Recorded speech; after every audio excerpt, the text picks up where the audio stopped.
will we ever see Noah Lyles win another world championship in the 100 meters? You know, Oblique and Kishane, respectively, are both younger than Noah. Seems like they're finally getting their wings, they're getting their confidence. And now, Oblique now has a faster PB than Noah. I think this could potentially end up being the changing of the guard in the 100 meters. Or should we actually have a legitimate conversation of her potentially breaking Flojo's 10:49 world record? It's in reach. Noah didn't look like himself. In many ways, he was pressing in the first round, pressing in the semi, really rushing his transition in the semi and the first round. It didn't look the same with Noah. Welcome back. Another episode, Track World News Podcast. Your host, Colin Waitsman, here with our esteemed co-host, Mr. Noah Williams. Noah, how you doing today, brother? Hey, blessed and highly favored, brother. I am geeked about this race. I feel a lot of ways. I still feel nervous, bro. We're shooting this right afterwards, bro. How you feeling, dog? I'm good. Same as you. Like, we are literally recording this this race happened 5 minutes ago. Like, the guys are still on the track, so you are getting a raw reaction to exactly what it is that that happened for the men's and the women's 100 meter. A lot to talk about. I mean, you said it first. This has been the buildup of a long season, a lot of discourse for going left, going right.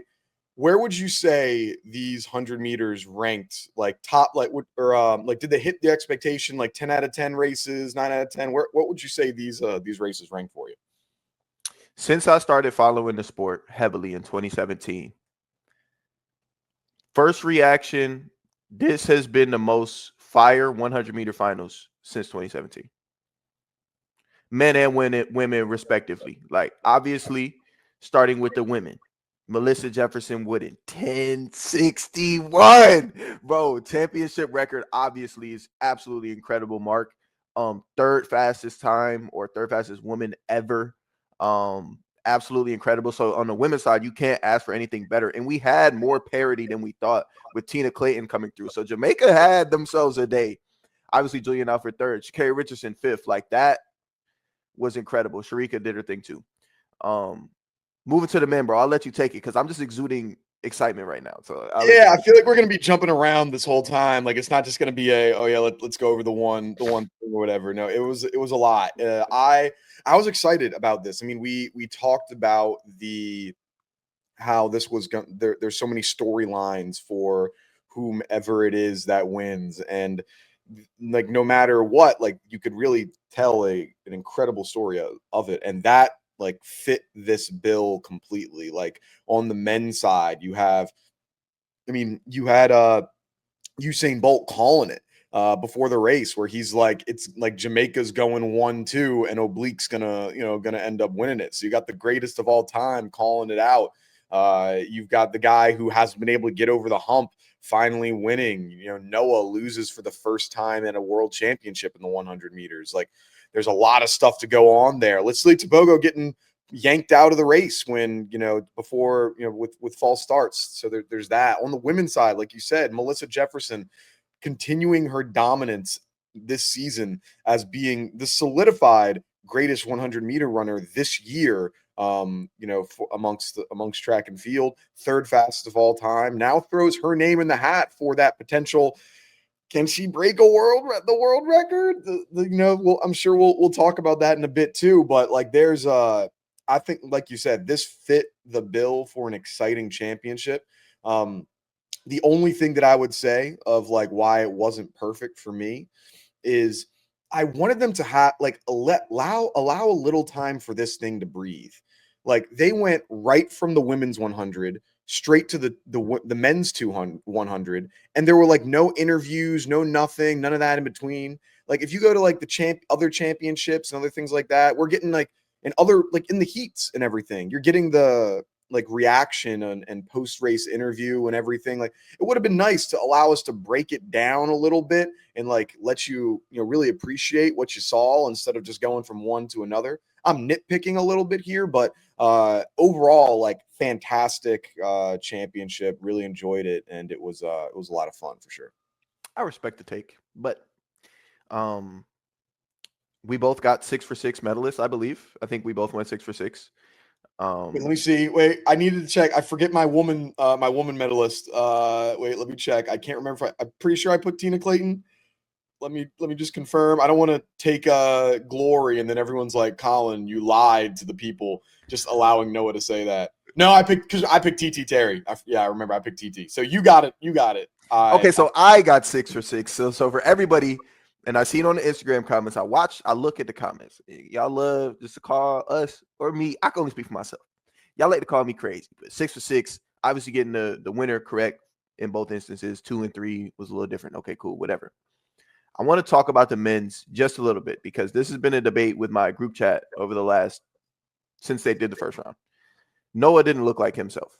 In many ways, he was pressing in the first round, pressing in the semi, really rushing his transition in the semi and the first round. It didn't look the same with Noah, whether that be a tightness, whether that be the whole starting the season late, coming to fruition at the biggest moment. But from the semis, we texted Oblique. I said Oblique got it. I said, yeah, he got it. I think that's what I said. Yeah, you texted that directly to me. Yeah. Yeah. So, okay, right. I think it was clear that Oblique was head and shoulders a bit ahead of the rest of the field this weekend. Looking at, obviously, his first round, he was dealing with some things. Noah got to troll him a little bit. That was fun. But that second round, it was very loud, both physically and metaphorically speaking. He was staring at the rest of the field, shouting and screaming at the rest of the field 70 meters into the race. So if you have that much confidence in a semi like that, it really spoke volumes to me. I didn't think that it would be even a lean or an edge out. I thought Oblique would handle the field. And I also said 1078 would take it to win. So, man, that was incredible. Noah knows ball, which is where you got to get to. Yeah, I mean, I guess first let's just go through what the results were. Forgot to mention that Oblique Seville with the win, 1077, new personal best. Kishane Thompson, 977, not a 1077. That would be insane. 977, new personal. Kishane Thompson, 982 in silver. Noah Lyles, 989 bronze. Kenny Bednarik, 992 for fourth. Gift Liatella, 995 for fifth. King Sola Ajahi, 10-0 for sixth. Akani Simbine, 10-04 for seventh. And then Latsili Tobogo got DQ'd due to a false start. Yeah, I mean, from what you mentioned, they're like going into, before we even get to the final, I'll even just talk before the final. The story really began in the heats, which never really happens in track and field. Like, why do you care about what's going on in the heats? And it was that Oblique got left in the blocks. Let me see if I can find what his actual reaction time was. Yeah, so usually your average reaction time is going to be like 0.1, like 0.12 to 0.17, something around there will be what it was. Oblique Seville his reaction time was a 0.286. It was like double the work, like what an average would be. Terrible reaction time to the gun.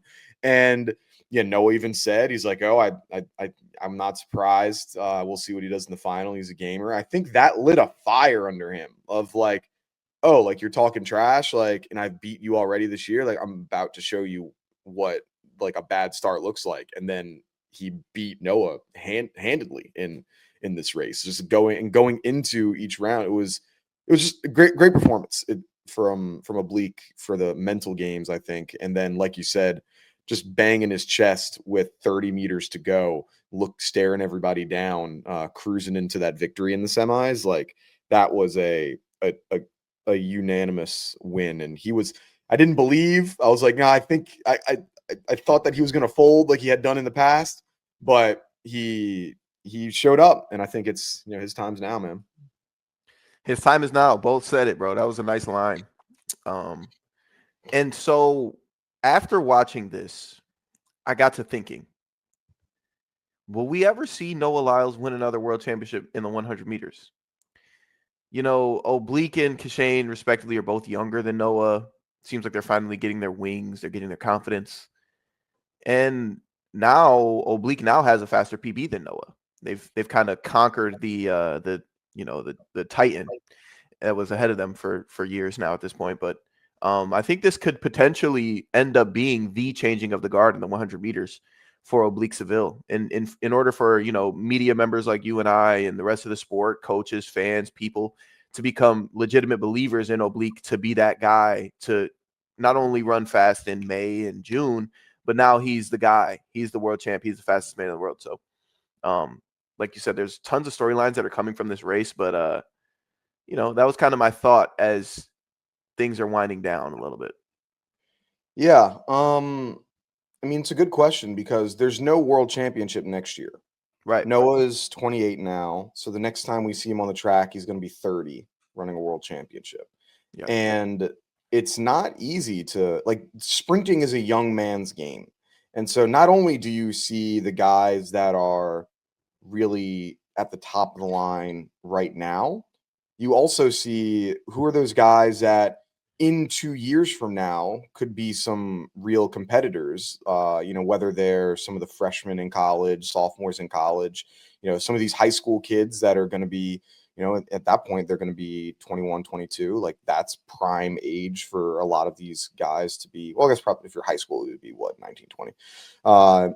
Prime age for you to start making some noise. So, is it going to be where we've seen, I wouldn't say he's completely, hey, he's never going to win a world championship again in the 100, but it very well be where he's not the favorite to win a 100-meter world championship anymore. Like, I think that there are going to be a lot of other people that are going to be the favorites going into it, but I mean, Noah's a championship competitor, and so even though he'll be 30, I mean, you see how much work he puts into his recovery and, you know, different things. And I think athletes are starting to extend their careers longer nowadays, longer than we had ever expected. I mean, Justin Gatlin was making finals into his mid 30s, right? So it's not to say that it's completely over, but I mean, once you hit that 30-year mark, it doesn't get, you don't get a whole lot faster after that usually. So Yeah.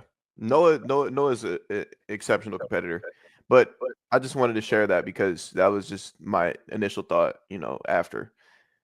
Because Oblique, man, when I seen his age come up on the ticker, 24 years old, bro, that was like, whoa, holy shit, he's young, you know. So, a lot of life left in those legs.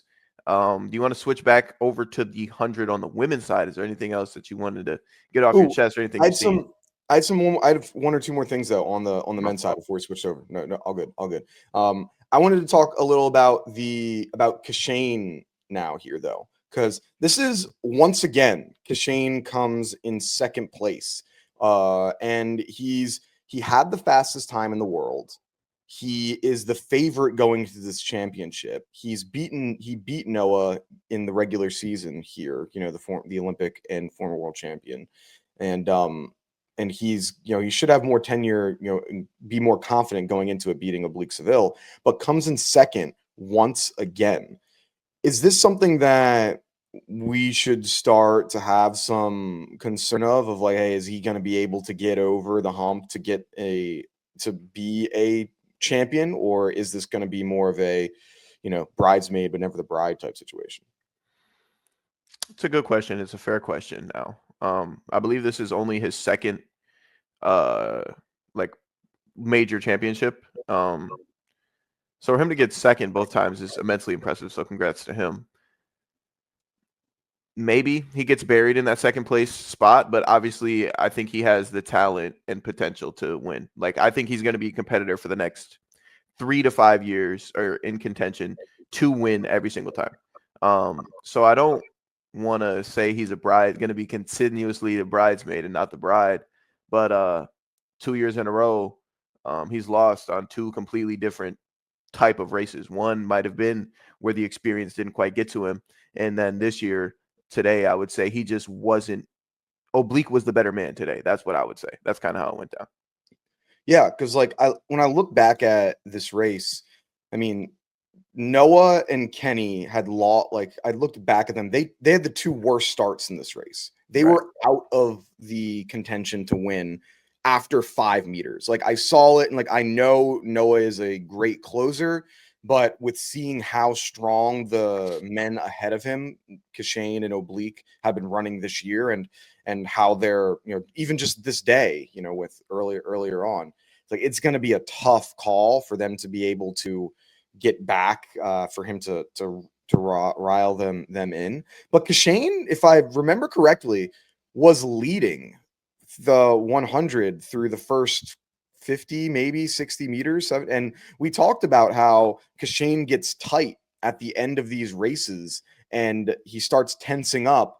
And I think we saw that of Oblique was relaxed at the end there, and that took him through and had a strong finish, where it seems like Kishane might have tightened up, and that cost him the championship. So yeah, that was the final thought that I had on there on the 100.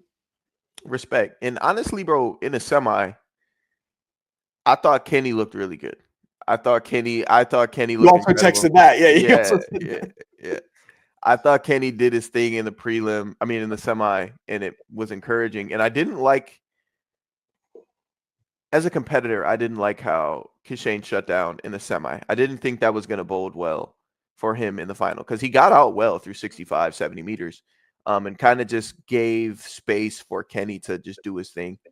And get ahead of him. And I didn't like that as a competitive edge heading into a final. So I was already on the fence about Kishane.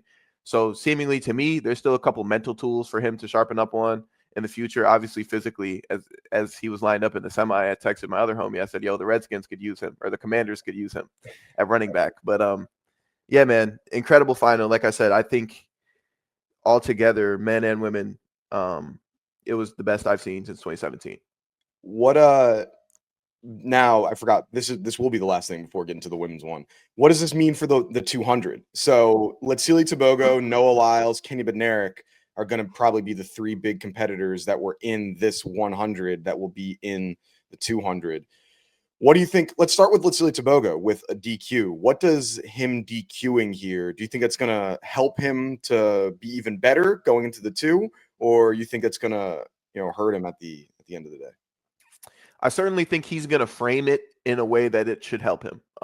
That's probably the way he shifted his mindset. I don't think that was intentional. I don't like that. I don't like false starts. I personally don't think it's going to bode well for him in the final of the 2.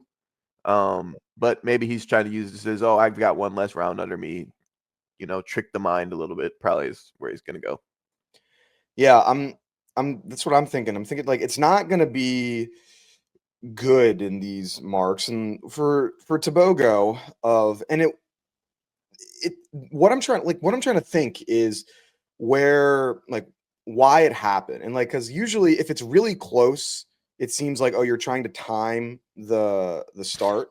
But what was different, this was a pretty egregious false start. It was 0.5 seconds before it even started. So it wasn't even like it went and you went too early. It was way ahead, which makes me think oh, you're just not in it. You're not locked into this, because you're a young athlete, but you've been in several big finals before. You've been talking a talk several times before, and to have a pretty egregious DQ here, I don't know, I don't feel any better about him at all going into this 200. No, I do not.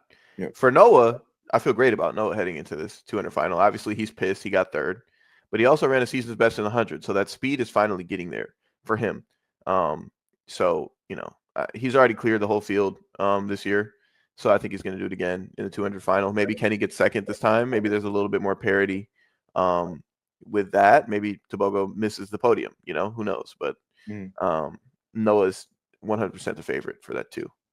Yeah, I'd say Noah definitely feels the best coming out of here. I mean, Kenny had a nice race, but he didn't get it done in the final. He wasn't running the same in the final. I think probably ran a little too fast in the semis. But yeah, I bet Noah probably feels real confident. I'm sure Kenny doesn't. Kenny's okay. I mean, he's been in the space before, but he finished better than he did last year in the 100. So maybe that's a better feeling for him. But yeah, good 100 for the men. Excited to see how this goes into for the 200 here. But Flipping script on over to the women's 100 meter. So we had Melissa Jefferson-Wooden, like we said, championship record in the 100 with a 10.61, third fastest time of all time. Tina Clayton with a 10.76, coming in second place, new personal best.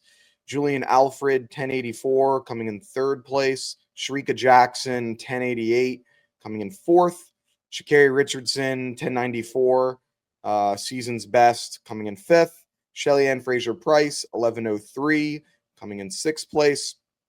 Marie Jose Toulouse-Smith, seventh place with 1104. Then Dina Asher-Smith, eighth place with an 1108.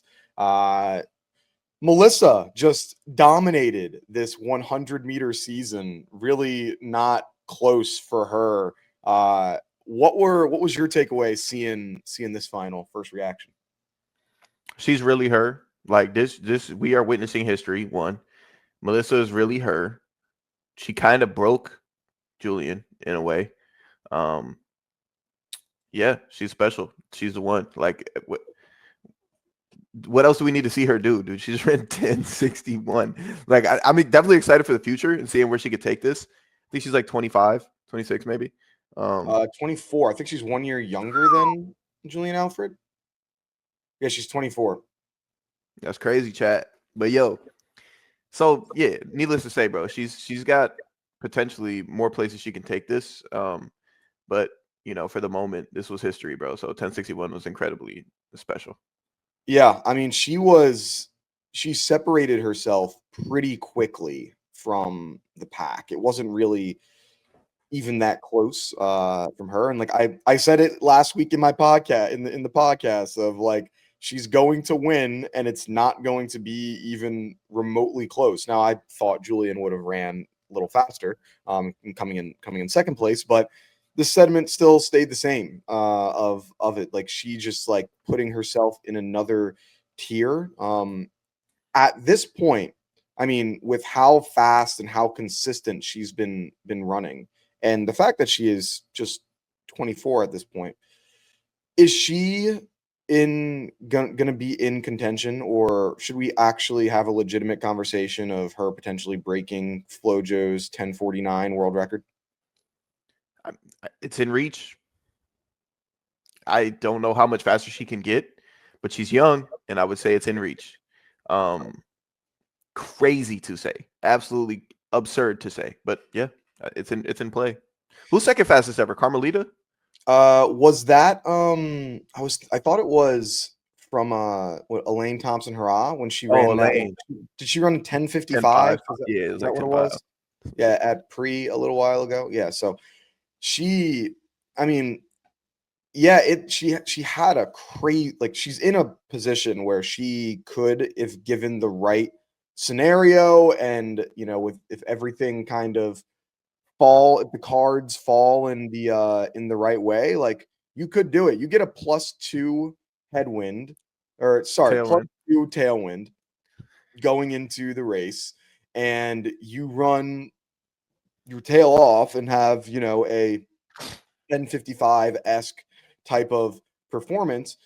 She might be able to get close with something like that. To even think of it is crazy, that she's even in this in the conversation. But I mean, 1061's no joke, man. I mean, what is that, the third time that she ran sub 10:7 this year? Yeah, I believe so. Yeah, Yeah, so it's just like, that level of consistency, like, it's just continuing to get better, especially at the end of a very long season here. I'm excited now to see, what is she going to be doing when she's 25, 26 and still in her prime, and she's got a great training group to help push her to be the best that she really could be. absolutely, bro. Now with our second place finisher, I think I have a new favorite runner. Mm. Miss Clayton, bro. That's what I'm gonna call her, Miss Clayton.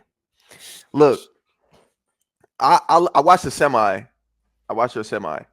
It's something about her form, her knee drive. I think kids, young athletes need to pay attention to Tina Clayton. Like, it looks different than everybody else. She might didn't win, but she got second and ran 10-7. So obviously the girl knows what the hell she's doing. But it was previously a Navia battle, but now my new favorite runner based on form is Tina Clayton. So that was absolutely beautiful exhibit of running, what running form is supposed to look like. Although like I said, she didn't win first, she won second. So shout out to Tina for that. Yeah, no, that was I mean, a big time performance when everyone, including ourselves, everyone in the media had said that this is a 2-horse race. It is going to be between Melissa Jefferson-Wooden and Julien Alfred. That's what everyone was saying, including us here. And then everyone else is fighting for third. To be able to hear all of that and be able to block out the noise, go out there and get second place in a very challenging performance is impressive. And her start was not good. Like she her reaction time was the worst reaction time in the entire race. She reacted 0.203 compared to Julien Alfred, who had the fastest reaction time in the entire race. And so she went out, not only did she beat her by almost a tenth of a second, she started almost a tenth of a second behind to begin with. So it's like, dang, imagine if you had gotten a good start, like where this would have been. But no, she had a strong performance, one that I was not looking for. I was very surprised for. Now I gotta wonder, and I gotta go back to you from your prediction. Jamaica had 3 women in this final, including the second place performer and the 4th place performer. Are you changing anything with your 4x1 picks, knowing what you just saw now? No, I'm gonna stay solid, bro. I know it. I know ball, bro. Just let it happen, bro. So you don't get nervous at all with this 4x1 pick after seeing 3 women in the from Jamaica in here. Nah, because I'm gonna use your words. I ain't even gonna use my words. What I'm gonna use your words to the best of my ability. You said something about you got to get the baton around the track. Yeah. So you got to get the baton around the track. I made my prediction. I'm gonna stand on my prediction. At times, sometimes we lean off what we say, but I'm 10 toes on what I said. What I said is what I said. What he said is what he said. All right. Yep. Sounds good. Sounds good. What do you think this race meant for Julien Alfred? I mean, coming in 3rd place. What's the takeaway from her performance here? I don't know Julien personally, but from the outside looking in, it seems like she's an alpha dog. I think she is top 5 most talented 100-meter runners in the world. Just talent alone. But I would strike her to be somebody that is probably going back to work damn near on Monday, tomorrow. Like, yo, this bitch got me, but I gotta get her again. Like, that's kind of the vibe that I get from Julien. I think she's obviously proud and grateful and happy with her performance, but I don't think she want 3rd place. I don't think she's just gonna go bow down to Melissa. I think this gonna motivate Julien to really get in the lab. Bless you.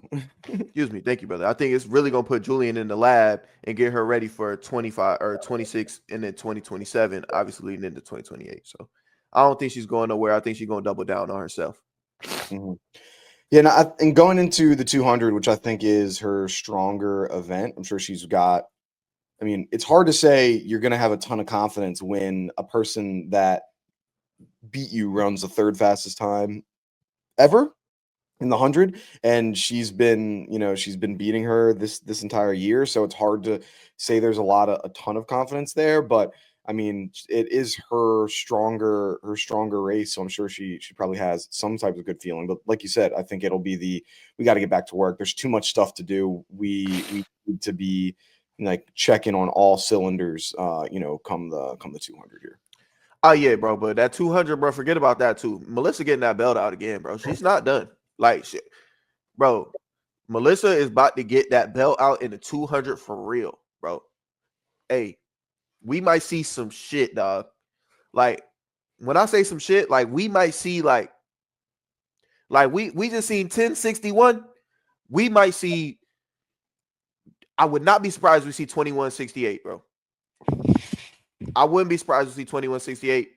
I think Juju PB is 2177. I think around there, 2174 maybe. Mhm. I think we potentially will see a 21-6 in this 200 final from Melissa. Yeah, I mean, Melissa's walking on clouds right now with the level of Yeah. confidence that she has, and yeah, I'm sure it's just going to continue right here for as she goes forward. And I don't like. I'm now wondering when are we going to put Melissa on anchor now for these 4x1s because This week. it's got. So you think she's going to be on anchor this year this week? I mean, the way Jacory came back, bro, like She I'm did still come okay back with get Jacory. fit, like 10-9. Like yeah. 10-9. Bro, okay, semis. I seen Jacory stumble and walk down the field like that. I was like, bro, do Jacory fuck around and sneak a medal? Mhm. Obviously, didn't happen. Nice story. But I'll keep Jacory on anchor this year. Just this. Sorry, Shorty. After this year, we might gotta change it up. We'd already Mhm. worked on our handoffs the way we got it right now. But Mhm. in future, you better get ready to learn that, learn that turn. That turn gonna be crazy. Like, learn that second leg. Learn that second leg. Yeah, I mean, I mean, Sha'Carri definitely had a huge. I think this is a big win for her season. Like she was struggling the entire year. Like we said, she was 50. What was it? 56, 58th fastest time in the world, and she finishes fifth. Like that is. There's no other person in the world that's like doing that right now. Of like you're one of the like you shouldn't even be qualified for this competition, frankly. And if you had to run at USA's you probably wouldn't be based on how you were doing. And to turn that around and get fifth place in this season, like I'd be smiling ear to ear of like, how the hell did I do that? Like, how did I even get into this final right now? Yeah, after that stumble, she ran those people down. That shows you that talent that you got to be able to run people down when you're in sixth place to come third. Yeah, that was a big performance for her. So yeah, it shows she still got that top one for sure. Shout out to Jacory, man. Shout out to Melissa. I'm American, and so a little biased. Yeah. I wanted to see Kayla White get up in there. She had a rough semi, but that's the name of the game, bro. Excited Yeah. for the next one.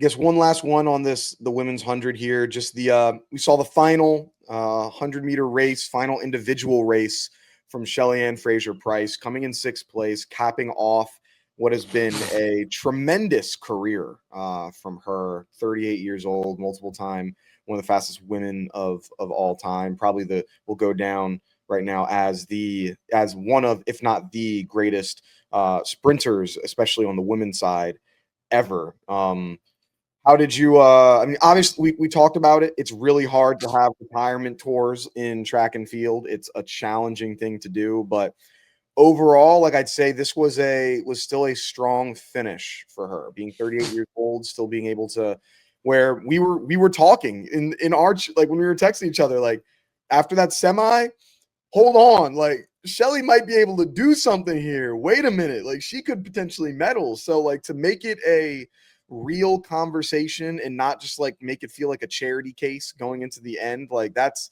a strong way to finish, I think. Yeah, I mean, you can't really ask for much more at her age, and what she did. Obviously, a medal would be great, but as they announced her at the start line, bro, the stadium definitely paid their respects, and that was really cool. And it kind of lit up the rest of the start line. I saw all the women there smiling and kind of because I think every single girl in the field right now would admit to the fact that they look up to Shelly in more ways than one as a woman, an athlete, a professional, a superstar, all of those ways. So for her to go out that way, you can't, like I said, ask for much better. And she had it to the end, like you said, bro. We was texting about it, like, hold on, like that was what my first text to him, y'all, this morning. I said, Jacory, eyes emoji, Shelly, eyes emoji, because those was the two that really like did something in the semi. But yeah, man, incredible career for Shelly. I mean, she obviously got the relay. Is she running the two? No, she's No, so not. she got the relay coming up. So this isn't officially her farewell. And it would be super special if the Jamaican women could put something together and get her a gold before she's on her send off, So yeah. So go off hopefully into the clouds, or not.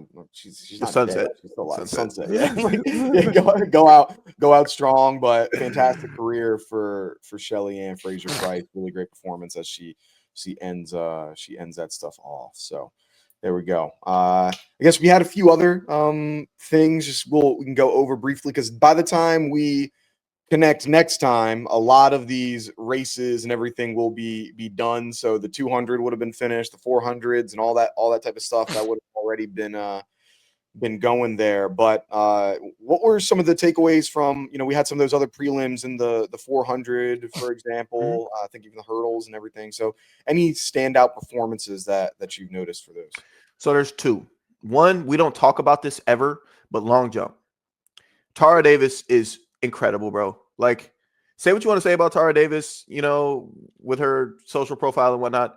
When she steps on the track, bro, and does her thing on the field in the long jump, there's quite literally nobody in the realm of Tara Davis. I want to say her mark was 7:13. The next best mark was 6:99. Tara is in another class, in a class of her own right now. She's quite the performer. She put on quite the show today. So I want to give Tara her flowers, because she is, without question, an absolute superstar in the sport. One of the greatest athletes that this sport has to offer, Tara Davis, both mentally and physically. So that aside, the other big performance, although it was just the heats, we can't get too excited. Jacory Patterson running a 43.9, which would be a championship and Olympic first round record. I'm looking for so many things here from now. First, it's telling me that he has a specific pattern and rhythm that he's running that he's locked in on. Like, as a 400 guy, like, once you get locked on a certain pattern, you're going to stay on that pattern for probably like 3 to 8 weeks. Like, could you explain what that means for people that may not know what pattern you're talking about? So basically, when you get into a certain race rhythm, a training rhythm, a certain cadence, through 100, through 200, through 300, the only thing that you can really control or change is your energy level and your effort on that last 100. Jacory, I didn't get to see a video of the race. I think it went off at like 2 or 3 our time in the morning. I was asleep before the Canelo fight, before the Bud fight. But anyways, you get into a specific rhythm through 300 meters. That's typically ingrained in a 400 meter runner's body. And the only thing you control, like I said, is that last 100. But he probably got into a rhythm and felt so good that it felt like just a stride for him at that point, and he continued that 43.9. Okay, that was like a long-winded answer, but that is one potential lane that this could go to with a 43.9 in the first round. The other one is he's going to be fatigued in the days moving forward. Fortunately for him, he has a day between before the semi, so it's a little bit more time to rest. But I haven't seen, the world has never seen anyone run this fast in the first round ever. I look back to Michael Johnson in those days when they were running 4 rounds. He would typically get out 44 first round, 43, 43, 43. So he was able to do that. Even Wade Van Niekerk, I think Wade would probably go like 44 low in 2016, 2017, around there, and then 43, 43. So uncharted territory here for Jacory. But all the American guys made it through, which is good. But yeah, it's definitely something to keep an eye on over the next few days. Yeah, I'd be interested. I mean, great analysis there. I mean, for to be able to hear from someone that's, doing it right now of what that sounds like. And yeah, my initial reaction was with Jacory of just like, man, that is really fast to be going in a prelim. And like, I'm not aware really very much at all of what the kind of the patterns of it that you're going through. But it just seems like, to me, it's like, that seems a little too fast for you to be going in a prelim. And could that be showing could this be, we look back at this in the next few days and be like, oh yeah, of course we knew Jacory was going to be burnt out by the final. Did you see how he ran in the prelim? We could be saying that, or we could also be saying, of course Jacory, blew out the field in the 400 meter. Did you see how he ran in the prelim? I feel like it can go one of those two ways. And I wouldn't be too surprised if, with either one of how it is, because, it is uncharted territory. We don't know exactly what it's going to be like. So I'll be I'm interested to see how that the semis and the final play out for him. Yeah, him and many more, bro. I wouldn't, as you were speaking, my intuition spoke to me as well. And I don't like to be a hater, but sometimes I speak. You don't like to be a hater? I don't like to be a hater, but I guess, yeah. I speak a lot of definitive truths that might not be favorable. But I wouldn't be surprised if this is the fastest 400-meter he runs for the rest of the week. Yeah, I mean, it's hard to replicate those really fast times again, like in all races. I mean, we've seen it before with I remember when Fred Curley ran those 9.8s like twice in a row, or 9.7s like twice in a row. Like, it's hard to replicate those things in those finals, especially when you go out fast. So we'll see what it was. We'll see, or what it will be for him. One performance, another one that we don't talk about really at all here. Still going onto the field, Mr. Ryan Crouser. That dude is nuts. Ryan Crouser opens up his season at the World Championships. Let me say that one more. He opens up his first performance this year is at the World Championships. He's had an elbow injury that he's been nursing for a long time. He did an indoor throwing competition early on in the season, but it wasn't sanctioned, so it didn't count. And he wins the title for his 5th straight world championship title. This guy, I'd say he's probably the second most dominant athlete competing right now. Him and Mondo Duplantis are the two most dominant athletes in their event. It was also Sydney McLaughlin-Levrone, but now she's in the 400 instead of the 400 hurdle, so it's a little bit different.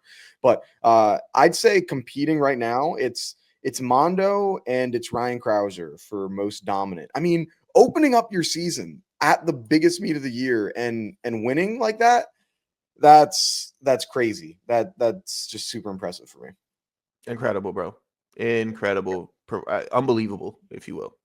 Yeah, just great performance from him. I know we don't talk shot put too much, but another good performance. I know one other event we don't talk a lot. Instead of a positive, more on the downside, you see Jakob Ingebrigtsen didn't qualify for out of the 1,500 meters out of the heats in there. He came in like 6th. He missed it on time. I know he's been injured for much of the year. We've talked about how it seems like injuries have been plaguing a lot of individuals now, as this year really it's been picking up. Definitely a surprise to me of like not seeing one of the favorites in there. He does have the 5K that's going to be happening later, but how do you think that's going to help him for the 5K now that he's not going to be running an extra 3,000 meters potentially? I mean, it probably helps him, as far as fatigue goes. And he's probably pissed, but there's probably also a reason he didn't qualify this time around. Like you said, he was dealing with the injury and whatnot. So he's probably not in the same form as the rest of these guys. The beautiful thing about time is it always tells. So we're going to see in the next couple of days here as to exactly what the answer will be. But I like Jakob a lot. I think he's a competitor. I think he's a dog. So I'll be compelled to see, what that turns into. Cool. There you go, man. I guess last non-world championship news of just like stuff going on within the track world. We saw the AIU come on down with Erriyon Knighton for a 4-year ban dating back from 2024. So for those that don't remember, Erriyon Knighton was provisionally suspended for the presence of trenbolone in a sample, and he claimed that it was from a tainted meat source that he had in like from a it was not Oxtail. oxtail. That's what he had claimed that it was. So he was provisionally suspended 2024. Was allowed to then compete again, then stop competing, and then they just went through with all the arbitrations. 4-year suspension, meaning that he's going to be able to come back in July 11th, 2029. So looking at that time, like it's very like depending on when the world championships are in 2029 and when the US championship is, we very well may not see Erriyon Knighton potentially on the track until 2030 because if USA's usually falls on that weekend. And so it really and it's going to be tough because he has to qualify for it. And if you don't have any races ahead of time, how are you going to get into that meet? So we very well may not see Erriyon Knighton on the track for another at a championship until 2030, which is pretty wild to say. What was your kind of reaction when you saw this this come down? 4 years felt crazy. But I don't have much tolerance in me personally for the use of, performance enhancing drugs. I don't think anyone that takes drugs and gets caught doing drugs should ever have the opportunity to run in this sport again. Like, I don't feel any leniency at all when it comes to that. And I think there's a scientist that had posted about that and how much oxtail he would have had to consume for that substance to be present. And it was like something in the realm of like 450 oxtail. So the story didn't check out either. So that makes it even uglier. But yeah, bro, I don't have any tolerance. I don't feel any sort of sympathy or empathy for people who cheat the game. I'm in the game still. And like, I see a lot of people in this sport that put everything that they have into this sport to do it the right way. And when there's people like this, who knows how long he's been doing it. Obviously, he accomplished a ton of incredible things at a young age, but my tolerance for the use of drugs in this sport is just zero. Like I just don't. I'm not the guy to cope, with that stuff. Yeah, for me, I remember very vividly when I was in college, there was a coach that we had that whenever he saw a runner, essentially he was like any runner that goes sub 10, he was like they're juicing. You can't run sub 10 without juice. Like that was his thing. It was like an older guy. And it was just like they're every single person. If it's too fast, you can't do it. And I was like, everyone on our team was like, this dude's crazy. You're like, okay, sure, all right, coach, whatever you say, yada yada yada. And as I've gotten older, not to say I agree with like his exact premise, but I'm starting to see more of like, all right, I see where you're coming from now. Of like, if it's too good to be true, it might just be of like, hey, you have a 17-year-old that's running one of the fastest times of all time.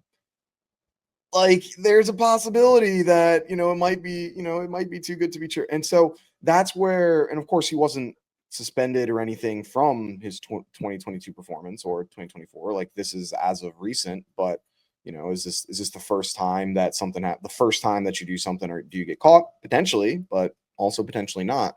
And so it's just as I've gotten been involved in the sport more heavily and more consistently as of recent, it's like, man, like, yeah, there's a lot of these times and things that you put question to of where it is, and then it makes you wonder where what is the percentage of people that are like in the sport that legitimately doing things 100% by the book. It's hard to know. It's hard to tell. It just draws all these questions with it, which is unfortunate because like you have people that do things the right way, and it's like, yeah, maybe the person that I'm training with, that like my training partner who we talk about, we hang out, like it's like maybe we've even talked, trash about people that, that have been caught doing steroids. And then you find out they get caught doing something. You're like, man, you were like my friend. Like we talked about this and now like, what do you like that? I don't know. I feel like that's gotta be crazy, especially like you're involved here. I'm sure there are people that you may even have called close friends that have, something like this have happened, but it's pretty crazy, man. It's nuts. Yeah, RIP Erriyon Knighton, I guess, for the next 4 years here. I mean, I don't actually, let me not use those exact phrase, RIP. That's rough. But see you later, Erriyon Knighton. We'll see you in the next 4 years.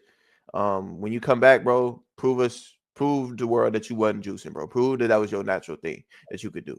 You know, so you'll still be young. He's probably only like 21, 22 right now. So Yeah, he's gonna be 28 by the time he'll come back. Like he'd right, still yeah, he'll be fine. he'd be Noah's age, so he'd still have time. Bless you. But it does make me wonder of like, because he was a 4-star recruit in football. Like we see like these enhanced like you think could we see him say, you know what, 4 years is a lot of time for me to not do something. Like let me look into this football thing.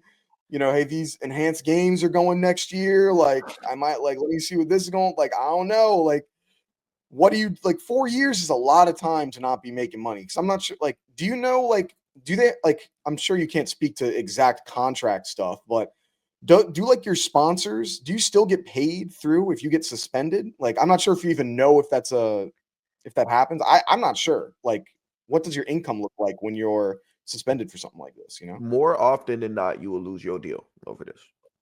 Okay.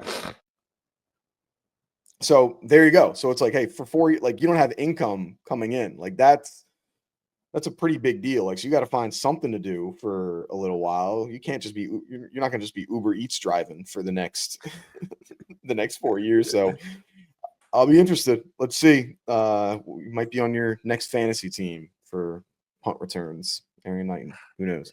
Well, I guess, do we have any international athlete of the week? Who you going to give it to so far? So for the first half of the meet, let's say First half of the meet. third of Yeah. the meet, first half, athlete of the meet would have to be Melissa Jefferson, bro. No, she did it again, bro. She gets it every week, bro. What do you want me to say? Melissa Jefferson-Wooden. Let me put some respect on you and your man as well. I apologize for that. Melissa Jefferson-Wooden. I apologize. Athlete of the week, looking might be the athlete of the year once we have our award show. So who knows? A lot can happen in the next day and a half. So yeah, a couple days. But awesome. Great first part of the World Championships. Thank you all for watching, hearing about this. I'm sure we'll be talking about the final parts of it next time around. Make sure like, comment, subscribe, tell a friend and tell a friend. Have a good one. See you later. Peace.